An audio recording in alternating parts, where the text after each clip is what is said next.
I feel as if my brain was going to explode. I can't think of one more idea for the life of me.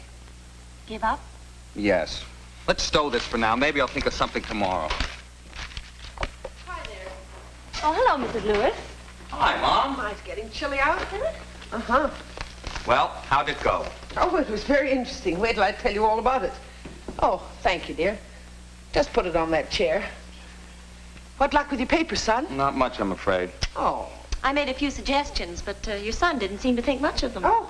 Oh, no wonder. I've got to write a term paper on health education. And all the brain here can think of is a report on the natural superiority of women. What a splendid idea, Helen. There, you see? Even your mother agrees. How was your lecture? Oh, wonderful, simply wonderful. Heavens, that man must be a genius. He's so humble and so sincere and so compelling. He sounds fascinating. Well, his name is Aluka Kahumana. And he comes from one of those tiny remote islands in the South Seas. Oh, it must be a heavenly place. He showed us color slides of it this evening. And Larry, can you imagine? Mr. Kahumana's people scarcely know the meaning of the word sick. Sounds incredible, doesn't it? It sure does. I must remember not to go there when I become a doctor. They maintain perfect health through the use of just one basic medicine. This? Mm-hmm. What is it? Well, it's a kind of tea. It smells like peppermint. Well, it's made up of special herbs, and the formula has been carefully guarded and handed down from one generation to another. Mother, so that's what this is. The secret of health, all the way from the South Seas. How much? Well, $4.50. But, Larry, you can't expect... Mom, a quack is a quack, whether he comes from the South Seas or lives right here in the city. All he's interested in is taking money from people. Now, Larry, you know that I haven't been feeling very well lately, and according to Mr. Kahumanu, this tea is just what I need, and Mom, so... if you're not feeling well, go see Dr. Evans. He's a licensed MD. You can trust him. But the fellow that sold you this stuff sounds like a phony. Oh, Larry, don't be silly. Why, I saw letters tonight, read them with my own eyes, that testified that this tea had cured ailments exactly like mine. Bilious attacks, stomach pain. Mom, listen. This Now, stuff... Larry, I know exactly what's wrong with me, and I'm convinced that I have the cure right here. So why should I bother going to Dr. Evans? Now, you just worry about your term paper, not about me. Good night, Helen. Good night, Mrs. Lewis.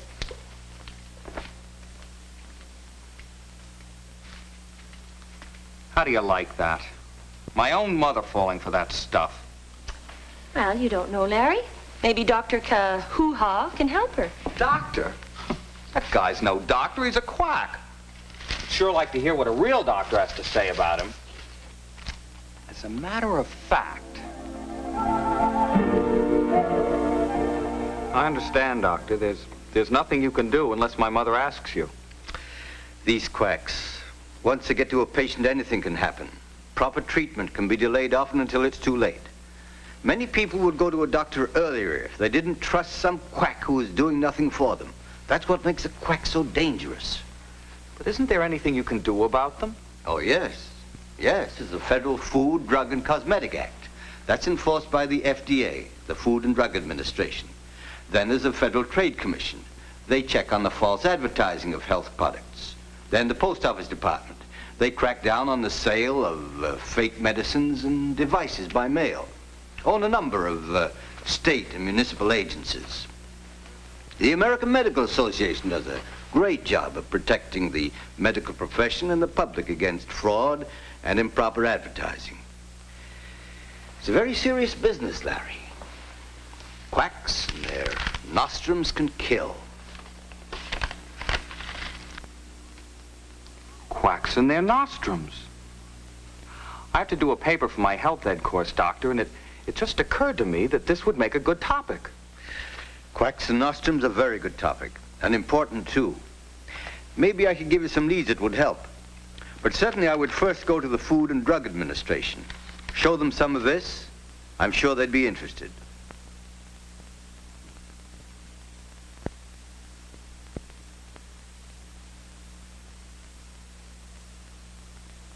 Where did your mother buy this? She went to a lecture last Friday at the Hotel Rhinelander. Some guy from the South Seas... Kahumana. You know him? Mm-hmm. We try to have one of our men cover these so-called health meetings and lectures. We've had our eye on him for some time. Now, this tea is composed of ground orris root, doggrass, peppermint leaf, and Paraguay tea. It's not harmful. Well, the tea itself isn't harmful, but if anyone is really sick, takes this tea instead of going to the doctor, the result can be fatal. This is absolutely worthless as a cure for any known illness. What about testimonials? Now, this guy showed my mother some pretty convincing letters. Well, that's what the quack uses for bait, and they're just as phony as the medicine. Now, some quacks write their own, others buy them. And some people write testimonials in good faith when they think they've been cured or will be cured. One investigation by the American Medical Association showed that some of the people who wrote the testimonials died before their letters appeared in print of the diseases they thought were cured. And we have had the same experience investigating these quack treatments. Well, this Kahumana is making false claims and peddling phony medicine. Why don't you arrest him? Well, first we have to prove that the stuff is being sold across state lines. If it isn't, then we turn the case over to the state authorities to handle. But if it is, then we prepare a case against them for violation of the Food, Drug, and Cosmetic Act. And then we turn all this information over to the United States Attorney for presentation in the federal court. Then they take over. I didn't realize there was so much to it. As a result of all this, I'm doing a paper on Quacks and Nostrums. And I'm just beginning to see the amount of work that goes into protecting people from them. Well, we're only one agency that protects the public. If it would help, I'd be glad to show you around a bit. It might give you an idea of what we're doing. Well, if you've got time, that'd be great. Well, let's go.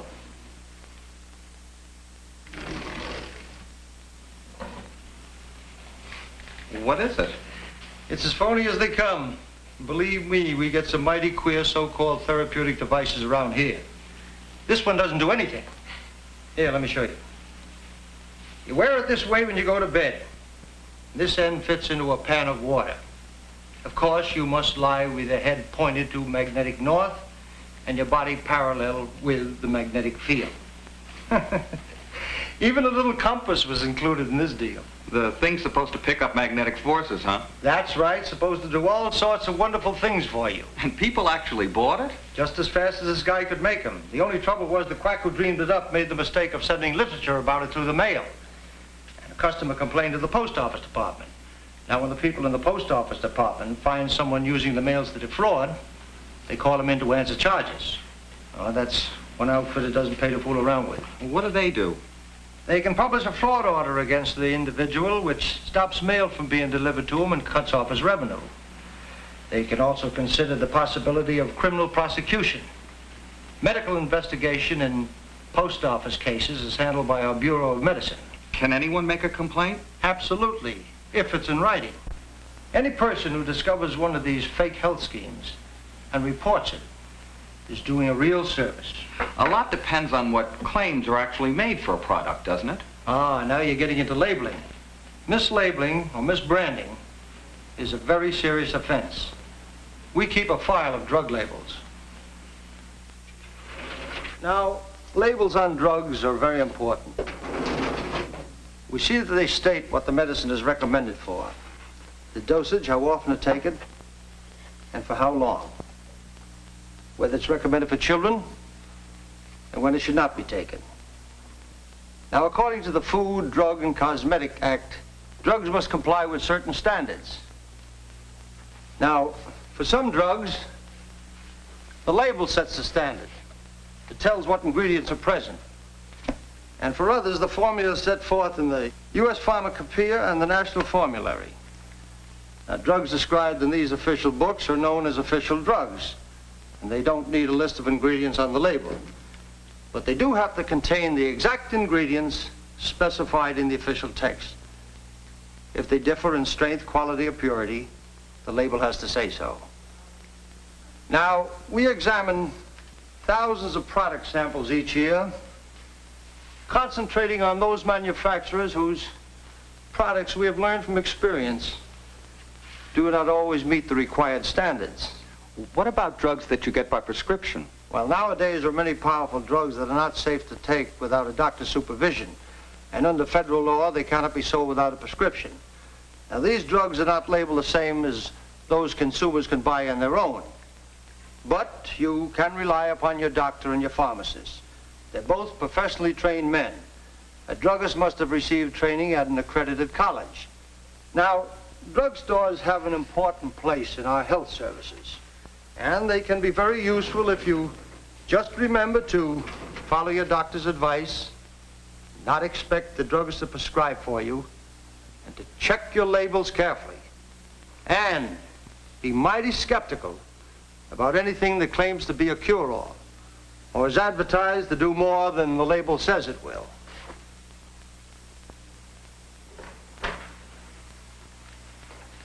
A great part of our job, of course, is ensuring that foods are pure and wholesome and made under sanitary conditions and so forth. But since you're writing about quacks and nostrums, we'll stay with medical things. Now, this is a sample taken from a batch of coal tar dye. It's used in certain cosmetics. Now, our job is to make sure that it's one of the certifiable dyes, recognized as safe for use, and taken from a certifiable batch. Now, these are samples taken from manufacturers' batches of insulin and antibiotic drugs. We test them for purity and potency before they're sold.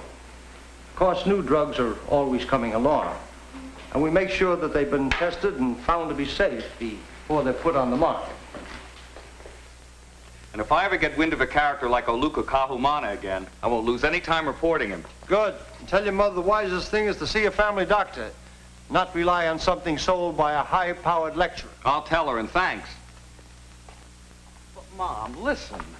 Now, I'm sure that those government people are experts at their work. But ever since I've been taking Mr. Kahumana's tea, I've felt simply wonderful. Why, I never knew that a remedy could be so effective. Why, I haven't been having my usual attacks at all. Now, why is that if it isn't because of Mr. Kahumana's tea?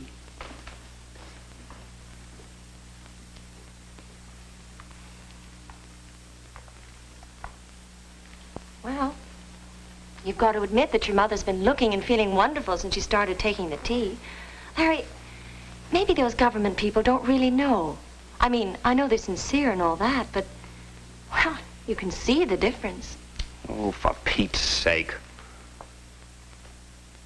I just don't get it, Doctor.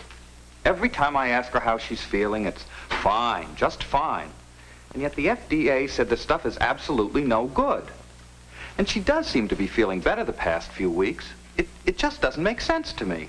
It's possible, Larry, that your mother wasn't really sick at all. Many of the people that quacks claim to have cured weren't sick in the first place.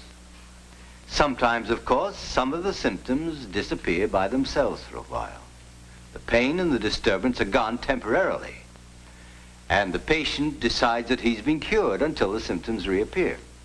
But we have the assurance of the FDA that the tea is harmless, which is something to be thankful for. We'll just have to wait to see if your mother's symptoms return. Well, how's the investigation coming along? What about quacks and nostrums? Oh, fine, Doctor. I had no idea we were such suckers about our health. And I didn't know so much was being done to protect us against quacks and fake medicine. Look at these pamphlets the Better Business Bureau sent me. Oh, yes, they do a fine job, too. I found out that they have over 100 offices handling all kinds of complaints. When they get a report on a quack or fake medicine or device, they're right in there quick. And don't forget the American Medical Association. Its Bureau of Investigation has the most complete file in existence of such things as quacks and nostrums. They act as sort of a clearinghouse for information of that kind. Well, what's next on the agenda? The Federal Trade Commission, tomorrow afternoon.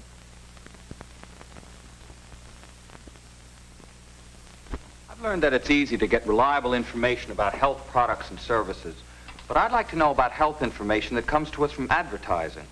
That's what we call commercial health information. It's a mighty big business.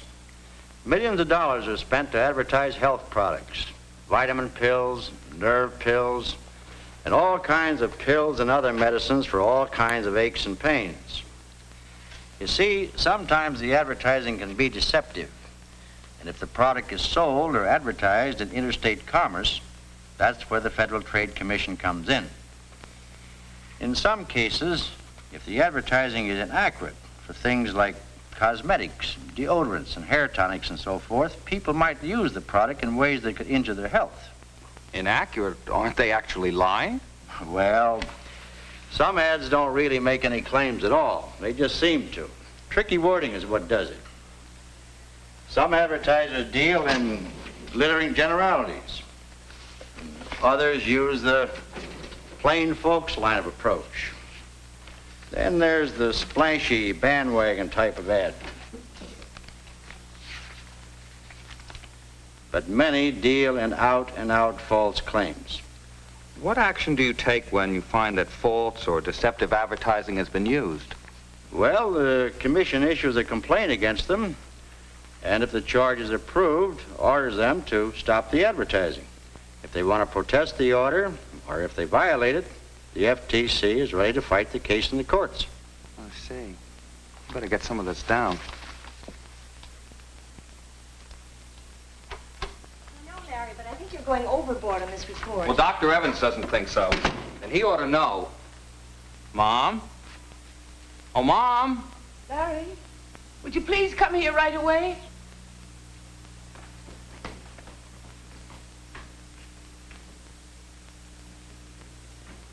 Ellen, you'll find Dr. Evans' number on the desk. Tell him to get over here as fast as he can.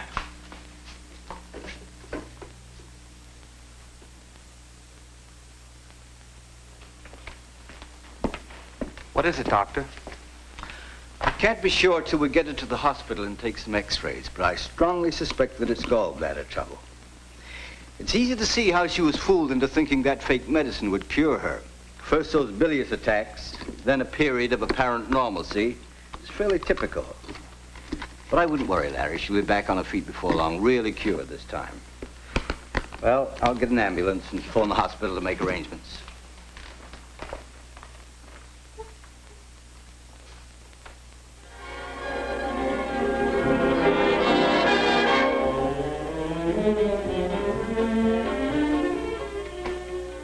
Hi, how's the convalescent? Oh, I'm just fine.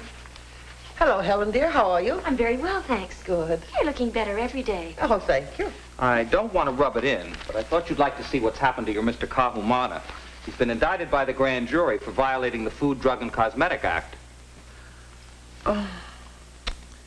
When I think of all the men and women who could be seriously ill going to a man like that, a man who's only interested in their money, can't be sorry that he's going to jail. People who should go to a doctor could go on believing in a fake like him until it was too late. You were lucky. Oh, but he seemed so honest and sincere.